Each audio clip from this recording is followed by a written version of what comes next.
Saya hanya bercanda. Jelas Tiara datar mencoba mengabaikan ide Niko. Lagi pula kalau dia membiarkan laki-laki ini melakukan apa saja di tempat tidur, dia pasti akan mati karena kelelahan di tempat tidur. Niko menatap gadis dengan wajah memerah itu dan tersenyum dengan licik sebelum berbisik. Tapi saya serius tentang itu. Tiara semakin memerah saat dia mendengar ini, dan dia bahkan bisa merasakan wajahnya semakin memanas karena wajahnya yang memerah. Di saat yang bersamaan dia juga tahu dalam hatinya kalau laki-laki ini pasti akan mendapatkan apa yang dia inginkan. Jadi satu-satunya hal yang bisa dia lakukan adalah menundanya. Meskipun dia merasa itu tidak berguna, setidaknya dia bisa mengundurnya beberapa saat. Memang kenapa lukamu masih belum benar-benar sembuh? Dokter bilang kamu tidak bisa melakukan olahraga berat. Niko tersenyum renyah, tahu betul kalau wanita ini sedang mencoba mengulur waktu, tapi dia tidak ingin membiarkannya begitu saja. Siapa bilang luka saya belum sembuh? Sebaliknya, saya merasa lukanya baik-baik saja. Lagi pula, lukanya baik-baik saja sepanjang siang tadi, bukan? Saat dia mengungkit kejadian di ruang tunggu tadi siang, itu membuat Tiara tak bisa membantahnya. Saat itu dia merasa seolah hampir kehilangan nyawanya, jadi dia memutuskan untuk kabur. Baiklah, saya sudah selesai mengoleskan salepnya. Saya akan memeriksa apakah Gary sudah tidur. Setelah dia berkata seperti itu, Tiara meletakkan salep itu dan hendak kabur. Tapi sebelum dia sempat melangkah, Niko meraih pergelangan tangannya dan menariknya, memeluknya dan langsung membalikkan badan dan menindih Tiara di bawah tubuhnya. Tiara bahkan tidak bisa bereaksi sebelum Niko menciumnya. Kedua bibir saling memagut dengan kelembutan dalam kekuasaan mereka, membuat mereka saling mengalah. Pada akhirnya Tiara tidak tahu berapa banyak ronde yang mereka lakukan, tetapi dia begitu lelah sampai dia hampir tidak bisa membuka matanya. Niko memeluknya dengan wajah puas dan berkata dengan hangat, "Tidurlah, saya tidak akan mengganggumu lagi." Tapi Tiara sama sekali tidak bisa mendengar apapun yang dikatakan Niko. Dia hanya mengangguk begitu saja dan terlelap. Sebelum Tiara tertidur, dia merasa bersyukur karena dia tidak pingsan karena kegiatan melelahkan mereka. Saat dia sudah tertidur, dia tidak bangun sampai siang hari keesokan harinya. Saat dia terbangun, dia seketika merasakan seluruh tubuhnya terasa nyeri. Rasanya seolah seluruh tubuhnya terluka parah. Lalu dia menatap ke sisi tempat tidur dengan tajam. Di situ tempat Niko tidur, tapi sekarang dia tidak ada di sana. Tiara kecewa saat memikirkan bagaimana bisa laki-laki itu masih bisa bangun di pagi hari. Terutama saat Tiara memikirkan bagaimana dia perlakukan sampai memohon ampun, tapi laki-laki itu sepertinya tidak puas dan terus melanjutkan. Sialan, lebih baik tidak berpikir untuk melakukannya lagi setelah ini. Tiara memukul bantalnya dengan marah seolah dia benar-benar memukuli Niko. Niko yang kebetulan sedang berjalan ke arahnya hanya bisa tertawa, terlihat tingkahnya yang kekanakan. Ada apa? Apakah bantal itu membuatmu marah? Tiara tidak menyangka kalau Niko tiba-tiba datang dan tahu kalau Niko melihat tingkah kekanakan yang dia lakukan. Tiara seketika merasa malu dan jengkel. Dia ingin mengubur dirinya sendiri. Di sudut matanya dia melihat Niko mendekatinya dan Tiara pun langsung menutupi dirinya dengan selimut, seolah dia tidak mau berbicara dengan siapapun. Tapi Niko tidak peduli dan terus mendekat, lalu duduk di samping Tiara dan berkata dengan suara lembut sambil tersenyum. Baiklah, jangan marah, bangun dan makanlah. Saya tidak mau berbicara denganmu, ujar Tiara sambil mencengkeram selimutnya dan beranjak pergi, menunjukkan keteguhannya dari sikapnya. Ini membuat Niko tertawa. Dia merasa kalau Tiara lucu saat marah dan ini adalah sisi baru Tiara baginya. Dia belum pernah melihat sisi kekanakan dari Tiara. Selama ini Tiara selalu kuat, mandiri, dan bekerja keras untuk meraih mimpi-mimpinya di hadapan Niko. Saat dia memikirkan hal itu, Niko pun menggodanya.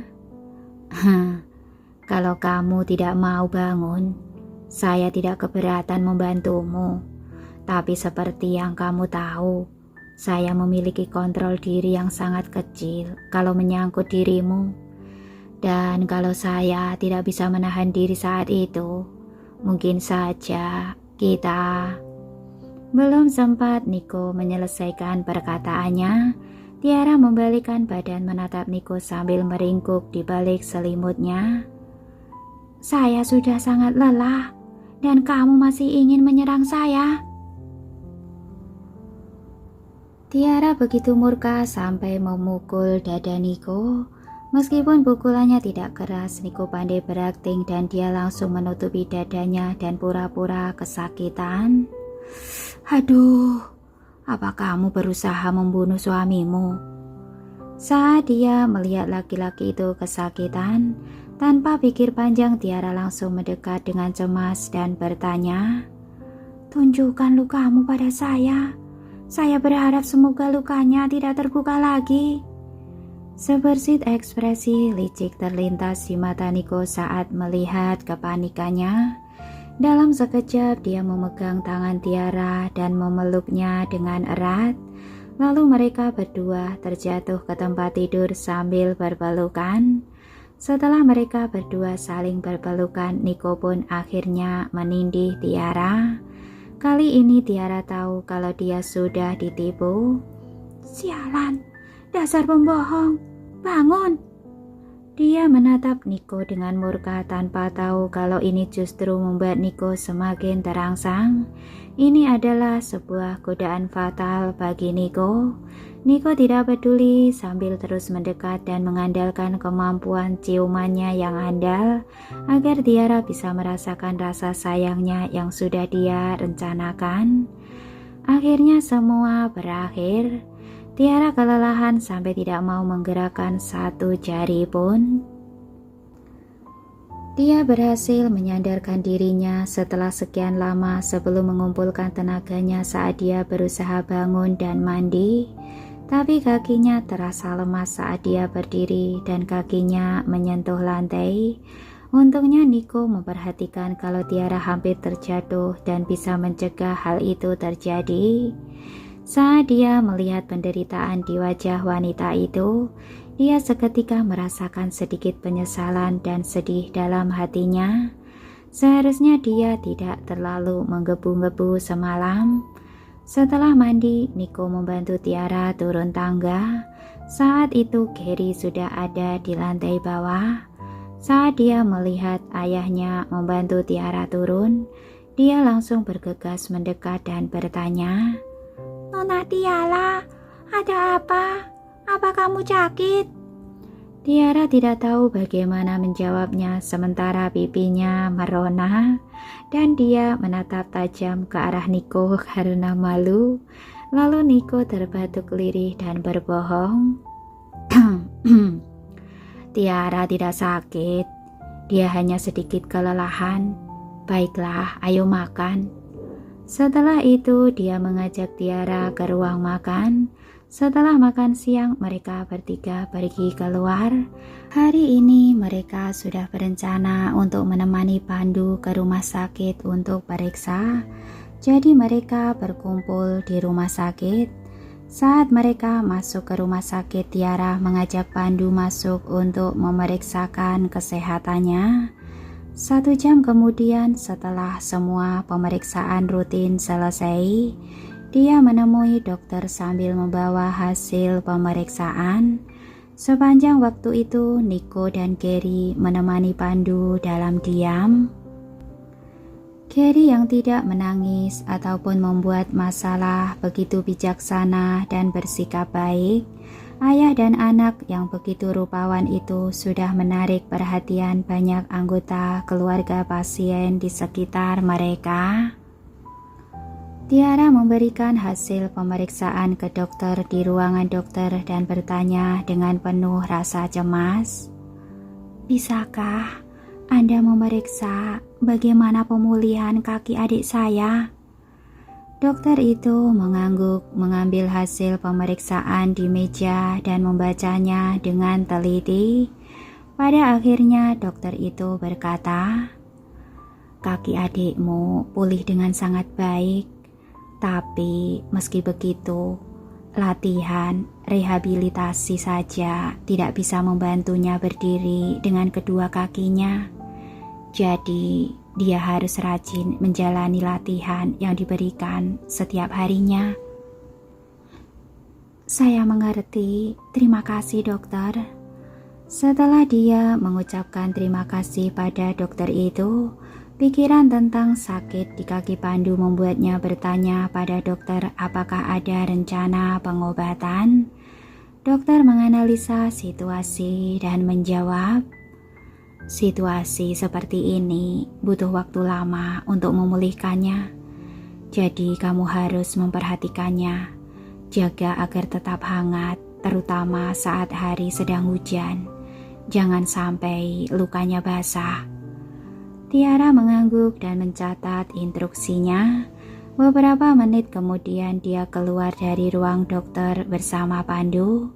Saat Nico melihat mereka berdua keluar, dia mengajak Gary mendekat dan bertanya, "Apa kata dokter?" "Dokter bilang kondisinya bagus. Selama dia mengikuti latihan rehabilitasi, besar kemungkinan kalau dia akan sembuh dan bisa berjalan seperti orang lain nantinya." Tiara menyimpulkan semua yang dikatakan dokter dan menoleh pada Pandu.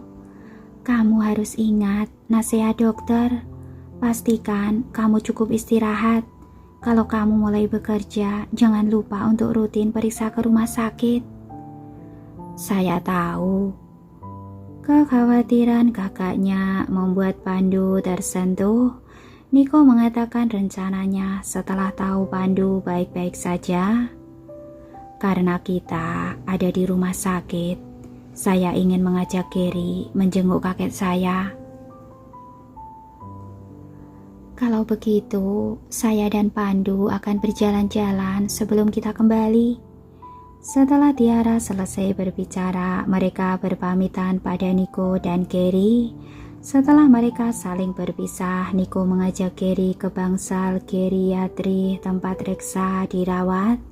Hanya ada Reksa dan Indra di bangsal. Setelah mereka berdua masuk, Gary langsung melepaskan tangan Nico dan berlari ke ranjang rumah sakit dengan kaki pendeknya. "Kakek buyut, bagaimana keadaanmu hari ini?" "Saya merasa lebih baik, Gary. Jangan khawatir." Reksa senang melihat anak laki-laki ini. Dia menggoda Gary beberapa saat sebelum beralih pada Nico yang duduk di sofa dan bertanya, "Kenapa kamu mengajak Gary lagi ke sini hari ini?" "Kami kebetulan melewati rumah sakit dan kami datang menjenguk," jawab Nico singkat. Reksa mengangguk saat mendengar ini. "Sekarang saya baik-baik saja. Kamu jangan khawatir. Saya diperbolehkan pulang 2 hari lagi." Nico mengangguk setuju tapi tidak melanjutkan percakapan. Lalu kamar itu terasa sunyi. Reksa menatap Nico dengan tatapan yang rumit. Dia tidak tahu kapan dia dan Nico kehabisan topik pembicaraan selain urusan bisnis. Saat dia memikirkan hal ini, dia bertanya dengan penuh cemas, "Ngomong-ngomong, bagaimana lukamu?" "Baik-baik saja kakek, jangan khawatir." Setelah Tiara dan Pandu meninggalkan rumah sakit, mereka pergi berjalan-jalan di jalan yang ramai di dekat sana. Kemudian saat mereka lelah berjalan, mereka pergi ke kafe untuk beristirahat. Mereka berdua minum kopi dan makan kue sambil berbincang dan tertawa. Sungguh pemandangan yang menyenangkan untuk dilihat. Saat itu ada pembeli lain di kafe, yaitu Iva. Dia mendapat kabar kalau Pandu sedang berkencan dengan Tiara dan datang secara khusus ke sini, berencana untuk mengungkap wajah Tiara yang sebenarnya di depan Pandu. Di kafe, Iva melihat sekeliling dan akhirnya melihat dua orang yang duduk di meja yang ada di dekat jendela besar. Mereka sama sekali tidak memperhatikan Iva. Tidak ada yang tahu apa yang dibicarakan mereka berdua, tapi senyum di wajah mereka begitu sumringah. Ditambah dengan penampilan mereka yang menawan, mereka tampak indah dipandang mata. Tapi itu hanya sebuah pemandangan yang mengganggu Iva. Dia sudah mengejar Pandu sejak lama, tapi dia sama sekali belum pernah melihat Pandu tersenyum bahagia seperti sekarang ini. Mungkinkah dirinya hanyalah seorang pacul yang tidak akan pernah Pandu sukai? Semakin dia memikirkannya, Iva menjadi semakin marah. Akhirnya dia melangkah mendekat dengan sepatu hak tingginya dan berkata dengan penuh sarkasme, "Beberapa orang benar-benar tak tahu malu. Mereka bisa makan makanan mereka sendiri sambil menginginkan makanan lainnya. Kalau begitu, apa mereka akan memakan kedua makanan itu?" Senyum Pandu dan Tiara seketika lenyap saat mereka mendengar suara penuh sarkas itu. "Kenapa kamu di sini?" Pandu menatap Iva dengan rasa tak senang dan bertanya, "Apa kamu membuntuti saya?" Iva tidak menyangkalnya dan berkata, "Saya membuntutimu demi kebaikanmu. Kalau tidak, kamu akan ditipu oleh wanita ini." Sesaat setelah dia mengatakan itu, dia menatap Tiara dengan jijik dan mencibir. "Kamu benar-benar pintar. Kamu tahu betul cara membagi waktumu. Setelah menghabiskan malam dengan laki-laki lain, kamu akan menemani Pandu di pagi hari. Apa kamu tidak takut kalau kebohonganmu akan terungkap?" Semua ini membuat Tiara bingung dan menatap adiknya dengan bertanya-tanya, "Ada apa dengan wanita ini?"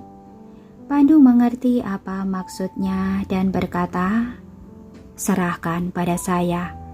Mendengar itu, Tiara mengangguk dan mengabaikan Iva. Iva yang berdiri di sana melihat mereka berdua sedang mengabaikannya dan terus saling menggoda seketika murka. "Pandu, apa kamu bahkan mendengarkan saya? Wanita ini berbohong padamu. Kamu bukan satu-satunya laki-laki yang dia temui. Kamu harus berhenti menemui wanita ini dan menjauh darinya."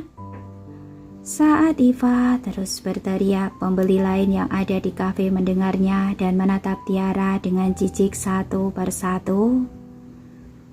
Dunia ini semakin hancur.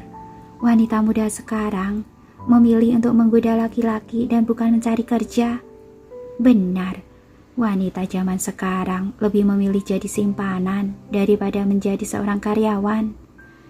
Ini adalah tipe-tipe wanita seperti itu. Ada banyak gunjingan di sekitar mereka. Saat Pandu mendengar komentar menjijikan itu, wajahnya seketika murka.